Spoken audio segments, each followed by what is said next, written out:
Hey guys, welcome to Mike It Yourself. Today we're going to do a grip swap on the Harley.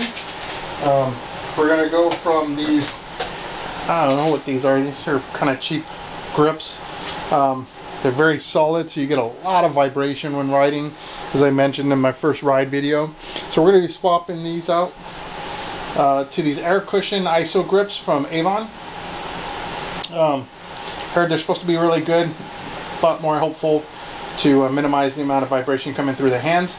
So we'll go ahead and get started doing that.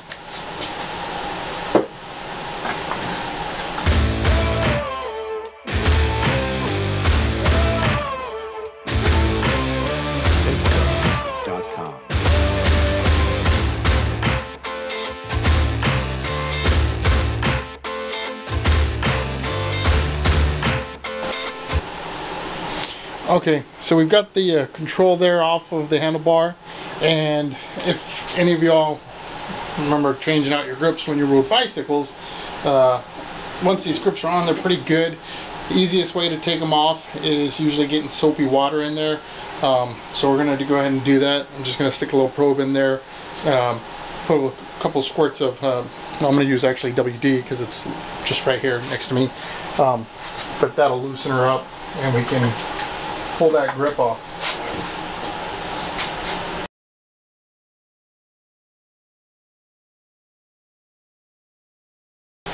Alright. And then you just wipe that off clean.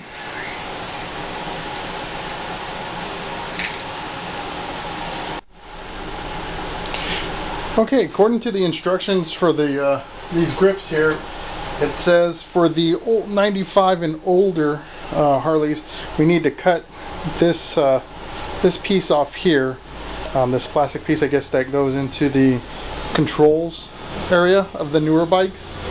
And well, I don't have that, so I've got to cut mine off. I'm not going to show you guys that, it's just cutting it off.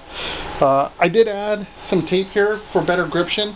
These are 1-inch bars. This is supposed to be for 1 inch, but it still feels a little sloppy. They say putting Gorilla Glue into this. I will put some adhesive, but I'm not gonna, I don't think Gorilla Glue it on. That might be a bit more extreme. At the same time, I don't want my grip coming off while I'm riding. That'd probably be a bad day. So let me get this cut off and we'll set that up and we'll start back there. Okay guys, so I went ahead and got that on there. I just left my tape in there and it's not really moving, so I'm gonna leave it like that. I am probably gonna look at getting a better adhesive, but definitely not thinking about gluing it. I don't know, I might be wrong. So now for this part, all I have to do is put it back together and the clutch side is done.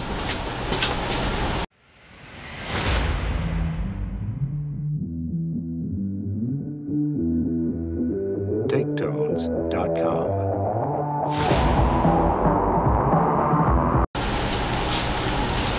Alright, so I'm going to leave these finger tight for now just so I can go ahead and straighten my bars, and then I've got to reposition where I want my clutch lever. That way it's not too high, too low, but ultimately you get the big picture. Right, so that's grip number one. I'm going to go ahead and jump to the throttle grip. That's going to be a little bit more work because it requires you to mess with the cabling. So stand by and I'll have that up. Alright guys, so I've got the housing for the throttle side undone, and now I've just got to get the old grip off and replace it with the new grip. And as I mentioned, you've got the holes there for the throttle wires, so just got to get those off. And in normal fashion, everything's really tight in this stuff because they don't like to leave a lot of slack in any of the wires or whatever, so this is always a challenge. TakeTones.com.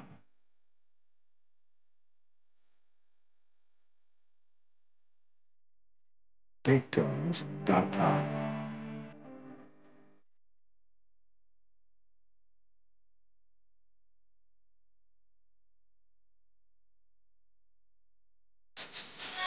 TakeTones.com.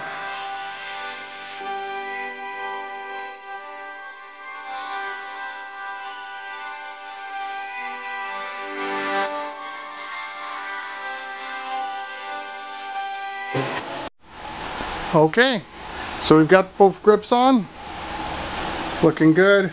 Got my clutch side adjusted for my feel, and it is all good to go. So hopefully I'll be able to give a little bit of feedback on my next ride, and be able to give some positive information related to the vibrations being felt through my hands. Till then, thanks again. Please, if you like my videos, hit the like button, subscribe, and more content will be on the way. Got a few more mods that we'll still be doing to this. Nothing major just yet, but for now, a couple of smaller things just to make the little things.